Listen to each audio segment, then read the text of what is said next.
वंदे वंदे इनकलाब इनकलाब, जय असम जय असम।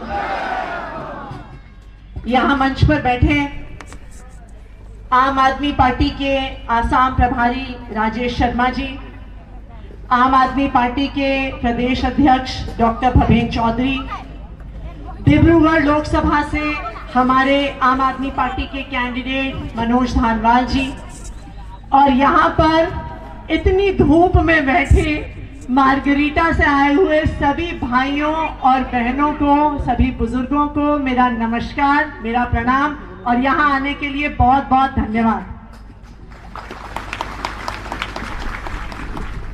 लोग कई बार पूछते हैं कि आसाम में चुनाव हो रहा है, आम आदमी पार्टी तो दिल्ली की पार्टी है, आम आदमी पार्टी डिब्रूगढ़ में क्यों चुनाव लड़ रही है?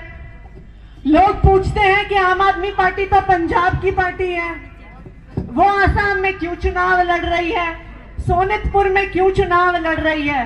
पूछते हैं कि नहीं पूछते?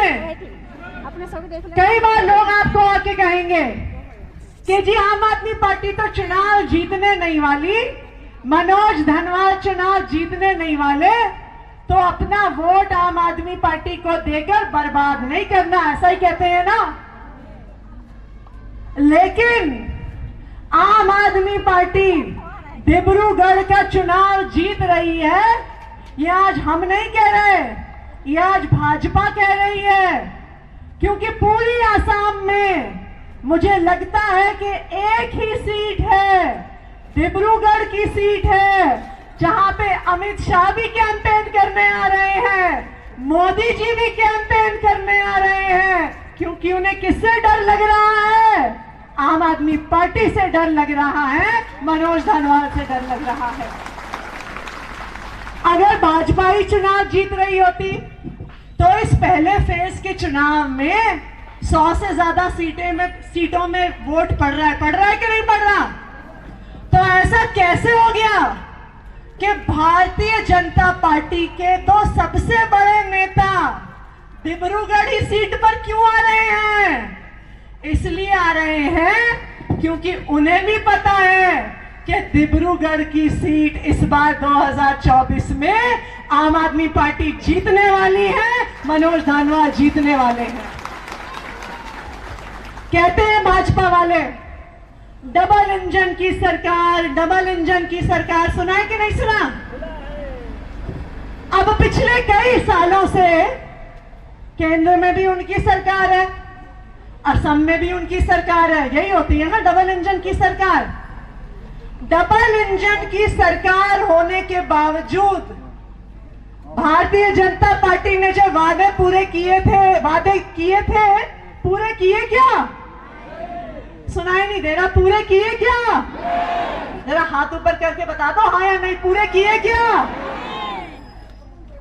वादे पूरे नहीं किए, उसका उल्टा किया। कहते थे कि हम आसाम के लोगों को बेहतर जिंदगी देंगे, लेकिन पिछले कुछ सालों में भारतीय जनता पार्टी की सरकार ने, आपके मामा जी ने 8,000 सरकारी स्कूल बंद कर डाले। अगर सरकारी स्कूल बंद हो जाएंगे तो गरीबों के बच्चे कहां जाएंगे पढ़ने के लिए? आम लोगों के बच्चे कहां जाएंगे पढ़ने के लिए? कहते हैं जी सरकारी स्कूल में बच्चे नहीं आते, इसलिए सरकारी स्कूल बंद कर रहे हैं। भाई सरकारी स्कूल में बच्चे नहीं आते क्योंकि तुमने सरकारी स्कूलों का बंटाधार कर दिया। वहां पे टीचर नहीं है, वहां पे टेबल कुर्सी नहीं है, वहां पे पढ़ाई नहीं होती है, तो गरीब इंसान को भी अपना पेट काट कर बच्चे को प्राइवेट स्कूल में भेजना पड़ता है। बताइए सही कह रही हूं गलत कह रही हूं? दिल्ली सरकार, आम आदमी पार्टी की सरकार, अरविंद केजरीवाल की सरकार ने वादा किया था कि सरकारी स्कूलों को प्राइवेट स्कूलों से बेहतर बनाएंगे, लेकिन जो अरविंद केजरीवाल के वादे होते हैं वो गारंटी होती है, वो मोदी जी की तरह जुमला नहीं होता। और पिछले 10 साल में दिल्ली के सरकारी स्कूलों को अरविंद केजरीवाल ने प्राइवेट स्कूलों से बेहतर बना दिया है। जहां असम में आम लोग, गरीब लोग सरकारी स्कूल से निकाल के अपने बच्चों को प्राइवेट स्कूल में डाल रहे हैं कि नहीं डाल रहे हैं? दिल्ली में उल्टा हो रहा है। पिछले 3 साल में 4 लाख से ज्यादा बच्चे प्राइवेट स्कूल छोड़कर सरकारी स्कूल में एडमिशन ले रहे हैं। ये है अरविंद केजरीवाल की सरकार, ये है आम आदमी पार्टी की सरकार। हम बच्चों को क्यों नहीं पढ़ाते सरकारी स्कूल में? हमें लगता है पढ़ाई लिखाई तो होगी नहीं, सरकारी स्कूल से पढ़ेगा तो मैकेनिक का काम करेगा, किसी की दुकान में काम करेगा, कुछ करने लायक नहीं बनेगा, यही सोचते हैं ना। लेकिन दिल्ली में इसका उल्टा है। दिल्ली के सरकारी स्कूल से निकलने वाले बच्चों का एडमिशन आईआईटी में होता है, मेडिकल कॉलेज में होता है, नीट का एग्जाम पास करते हैं, एम्स में एडमिशन लेते हैं, देश के सबसे बड़े बड़े कॉलेज में, इंजीनियरिंग कॉलेज और मेडिकल कॉलेज में एडमिशन लेते हैं दिल्ली के सरकारी स्कूलों के बच्चे। तो अगर हम चाहते हैं कि हमारे बच्चों को अच्छा भविष्य मिले, तो हमारे बच्चों को अच्छा भविष्य एक ही पार्टी देने वाली है, वो है आम आदमी पार्टी, अरविंद केजरीवाल की पार्टी।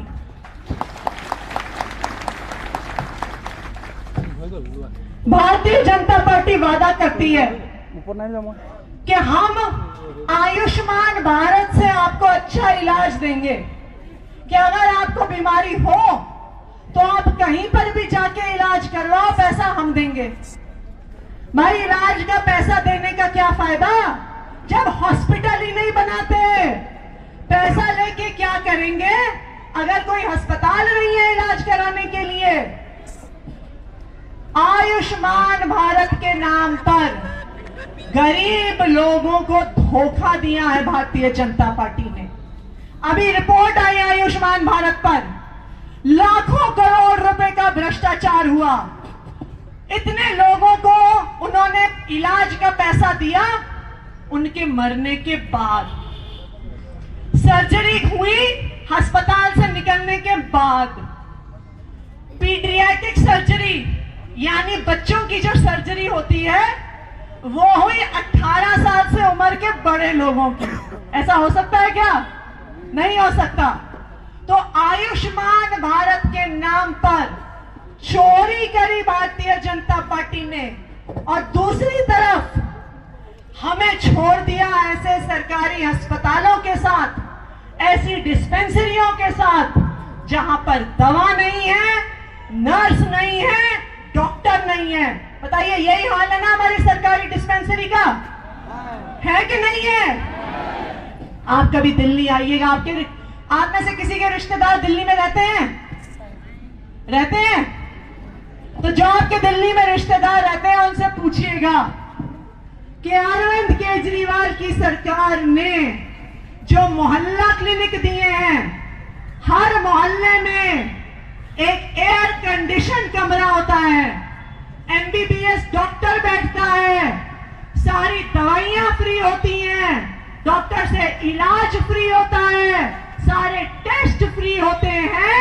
मोहल्ला क्लिनिक में जाइए, सारा इलाज भी होगा, 1 रुपया भी नहीं खर्च करना होगा। ये है अरविंद केजरीवाल की सरकार। आप दिल्ली सरकार के अस्पतालों में जाइए, चाहे आपका लाखों रुपए का इलाज का खर्चा आए, सारा पैसा दिल्ली सरकार, अरविंद केजरीवाल की सरकार देती है।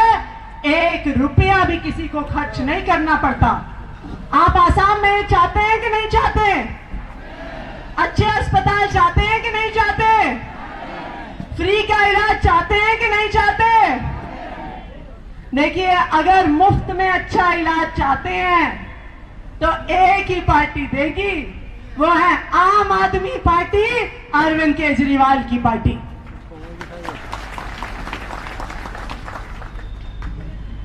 अभी आ जाएंगे अमित शाह जी तिनसुकिया, कुछ दिन में आएंगे फिर से मोदी जी, बड़े बड़े भाषण देके जाएंगे। जैसे पिछली बार भाषण देके गए थे कि चाय के बागानों में काम करने वाले लोगों का हजीरा 351 रुपए करेंगे। वादा किया था कि नहीं किया था? वादा पूरा किया? वादा पूरा किया? भारतीय जनता पार्टी ने वादा किया था कि चाय के बागान के मजदूरों को 250 रुपए से बढ़ाकर उनका हजीरा 351 रुपए किया जाएगा। लेकिन भारतीय जनता पार्टी के सारे वादों की तरह ये भी एक जनता पार्टी के सारे वादों की तरह ये भी एक जुमला था।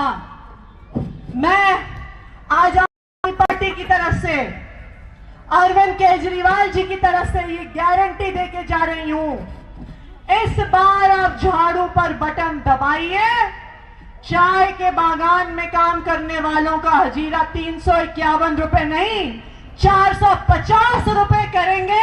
यह आम आदमी पार्टी का वादा है। यह कोई जुमला नहीं है।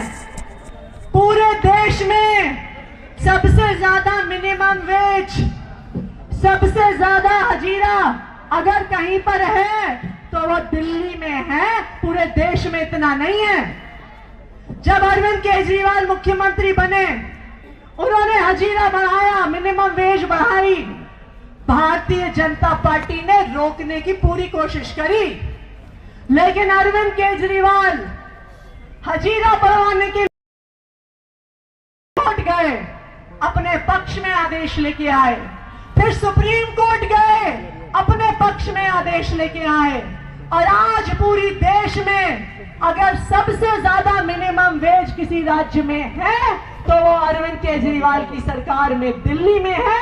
और यही वादा आज हम आपको करके जा रहे हैं कि इस बार झाड़ू पे बटन दबाइए, मनोज धानवाल को जिताइए, चाय के बागान में काम करने वालों का हजीरा 450 रुपए प्रतिदिन का होगा।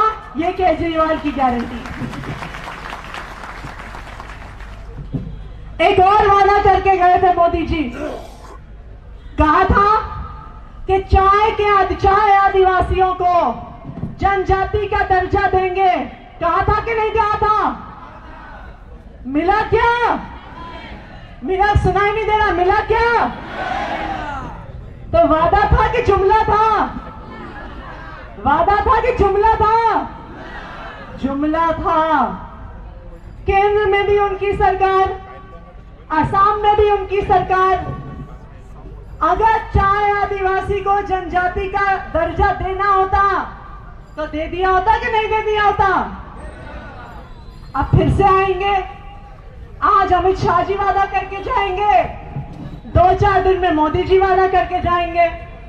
उन्हें लगता है कि आसाम के लोग बेवकूफ हैं। ऐसा ही लगता है ना कि बार बार आते हैं, झूठे वादे करके चले जाते हैं, फिर भी आसाम के लोग उनको वोट देते रहते हैं। तो इस बार उनको बताना है कि नहीं बताना कि आसाम के लोग बेवकूफ नहीं है। आसाम के लोग बेवकूफ नहीं है। अगर झूठे वादे करोगे, वादे पूरे नहीं करोगे, तो एक बार वोट दे दिया, 2 बार वोट दे दिया, बार बार वोट देने की गलती करेंगे? फिर से गलती करेंगे? बार बार भाजपा को वोट देने की गलती नहीं करेंगे। एक और वादा भी किया था। मुझे लगता है भारतीय जनता पार्टी वाले वादे से तोड़ने के लिए करते हैं। मोदी जी ने भाषण दिया था 2014 में कि अगर भारतीय जनता पार्टी की सरकार आ जाए तो जो सारे विदेशी रहते हैं असम में, अपने बोरियां बिस्तर बांधने के लिए तैयार हो जाएं। कहा था कि नहीं कहा था? कहा था कि नहीं कहा था? पहले तो वादा किया कि बोरियां बिस्तर बांधने के लिए तैयार हो जाएं, और अब कह रहे हैं सीए लेके आएंगे, उन्हें भारत का नागरिक बनाएंगे। चाय के बागानों में रहने वालों को माटी पट्टा देने को तैयार नहीं है, लेकिन विदेशियों को माटी पट्टा भी देंगे, जमीन भी देंगे, घर भी देंगे, नौकरी भी देंगे। ये सही है कि गलत है? सही है कि गलत है? पहले माटी पट्टा आसाम में रहने वाले लोगों को मिलना चाहिए। मिलना चाहिए कि नहीं मिलना चाहिए? बताइए, मिलना चाहिए कि नहीं मिलना चाहिए?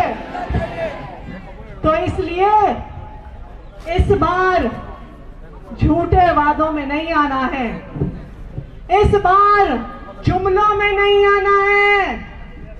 जो एक बार वोट मिलने के बाद, 2 बार वोट मिलने के बाद केंद्र सरकार भी उनकी, असम की सरकार भी उनकी, फिर भी अगर वादे पूरे नहीं करते, इसका मतलब उनकी नीयत खराब है। तो इस बार अगर आप चाहते हैं कि अच्छे स्कूल मिले, अगर आप चाहते हैं अच्छे अस्पताल मिले, अगर आप चाहते हैं कि चाय के बागान में काम करने वालों को 450 रुपए हजीरा मिले, अगर आप चाहते हैं कि चाय के बागान में रहने वालों को अपने घर का माटी पट्टा मिले, तो इस बार कहां पर वोट देंगे? कहां पर वोट देंगे? कहां पर वोट देंगे? अगर चाहते हैं कि वादे पूरे हो तो आम आदमी पार्टी को वोट देंगे, झाड़ू पर बटन दबाएंगे, मनोज धानवाल को सांसद बनाएंगे। और अगर चाहते हैं कि 5 साल और वादे तोड़े जाएं, 5 साल और जुमले सुने जाएं, तो फिर किसको वोट देंगे?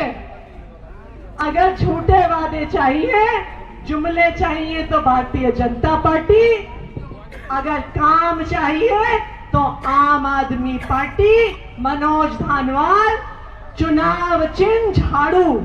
तो इस बार मैं कहूंगी, हम ईवीएम पर वोट देने जाते हैं ना, बटन दबाते हैं, तो मैं कहूंगी बटन दबेगा, आप कहिएगा झाड़ू पे। तैयार है नारा लगाने के लिए? बटन दबेगा, बटन दबेगा, बटन दबेगा, बटन दबेगा, बटन दबेगा, बटन दबेगा, बटन दबेगा, बटन दबेगा, बटन दबेगा।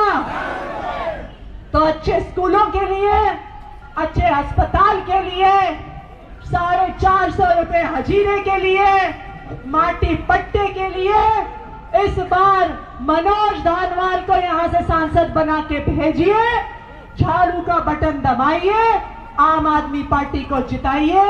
यही मैं आपसे चाहती हूं। जय हिंद, जय भारत, जय आर्या कौम।